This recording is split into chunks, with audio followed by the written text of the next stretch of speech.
ঐতিহাসিক হাবুং 2026 বৰ্ষৰ মেডামেফিৰ আমি 3 দিনীয়া কাৰ্যসূচীৰে পতা হৈছিল। প্ৰথম দিনা ক্ৰীড়া সাংস্কৃতিক অনুষ্ঠান হ'ল, দ্বিতীয় দিনা নাম পূজা আৰু সাংস্কৃতিক অনুষ্ঠান কুইজ প্ৰতিযোগিতা হ'ল।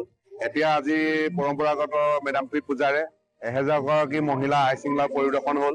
তাৰপিছতে এতিয়া মুকলি সভালৈ আমন্ত্ৰণ কৰিছিলো আমি মাননীয় অসমৰ মুখ্যমন্ত্ৰী হিমন্ত বিশ্ব শৰ্মা ডাঙৰীয়া, গৃহমন্ত্ৰী অমিত শ্বাহ ডাঙৰীয়াৰ লগত ব্যস্ত থকাৰ কাৰণে আমাৰ ইয়াত সময় দিব নোৱাৰিলে। তথাপিও আমি তেখেতলৈ আন্তৰিকতাৰে ঐতিহাসিক হাবুঙৰ পৰা মেডামেফিৰ শুভেচ্ছা জ্ঞাপন কৰিছো। অসমৰ সকলো জাতি জনগোষ্ঠী ভাষা নিৰ্বিশেষে সকলোৱে মেডামেফিৰ শুভেচ্ছা জ্ঞাপন কৰিছো।